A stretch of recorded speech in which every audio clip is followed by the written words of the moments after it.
So here to respond to that, former House Oversight Committee Chairman and Fox News contributor Trey Gowdy. Mr. Gowdy, thank you very much for being here tonight. Yes, ma'am. Your reaction, I guess, first of all, to what Representative Maloney had to say about today.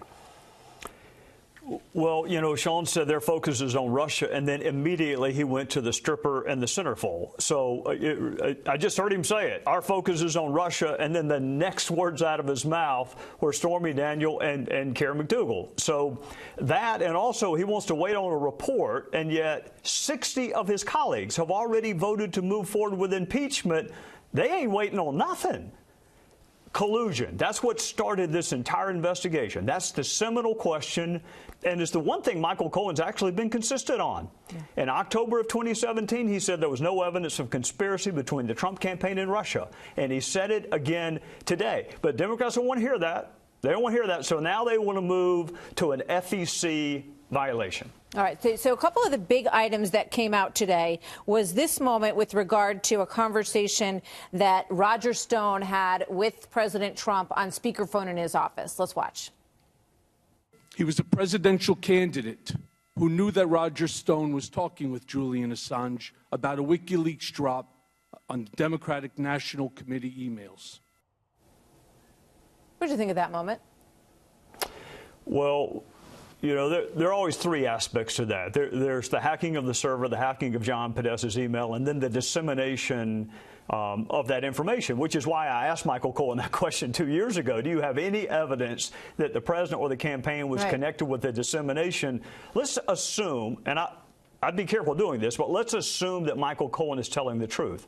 What crime was committed? What crime is it listening to Roger Stone say, I think WikiLeaks is about to do what they tweeted they were going to do and dump a bunch of documents? Good point. How about this moment when he talked about Adam Schiff and Chairman Cummings? Watch this. We spoke with Chairman Cummings and the party. With Chairman Schiff? Spoke with Chairman Schiff. Spoke to Mr. Schiff about topics that were going to be raised at the upcoming hearing. Whoa. Not just what time to show up, actually what you're going to talk about? The gentleman time that expired. Wow. What was that all about? I think Jimmy had it about right. Wow. And it's not wow that Adam and Cummings talked to a witness. The real wow for me, I mean, I expect them to try to do that. The real wow for me was the Washington Post, the New York Times, Politico, The Hill, their reaction when Republicans were accused of talking to witnesses. It was front page information. Elijah and Adam went nuts if there was even an insinuation that a Republican chairman had talked to a witness.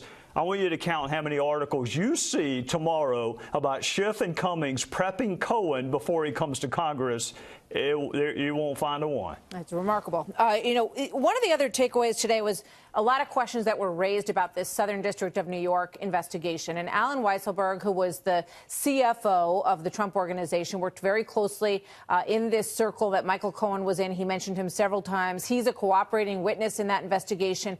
What did you make of the fact that Elijah Cummings, when he walked out, said, you know, that he felt that there was evidence that the president is under a criminal investigation here in New York? For an FEC violation? And potential, you know, other financial improprieties is the suggestion of what Michael Cohen said. He couldn't talk about some of it, but the word that was, you know, mentioned was fraud and the like. Well, the Southern District thinks so little of Michael Cohen that they're going to let him go to the Bureau of Prisons without ever using him as a witness. And Bob Mueller thinks so little of Michael Cohen that they're going to let him go to the Federal Bureau of Prisons without ever using him as a witness. In fact, Mueller did something he never does. He actually spoke. He actually corrected Michael Cohen and his lawyer. So the fact that Congress would allow someone that no real serious investigation considers a witness to come be their star witness shows how far Congress has fallen. And it breaks my heart to say that. I care about the institution. But to call a convicted perjurer as your first witness was stunning to watch.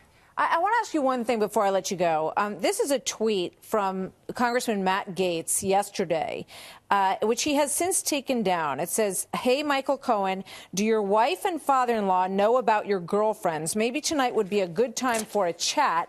Wonder if she'll remain faithful when you're in prison. She's about to learn a lot. He took that down, as I said. Was that an error on his part?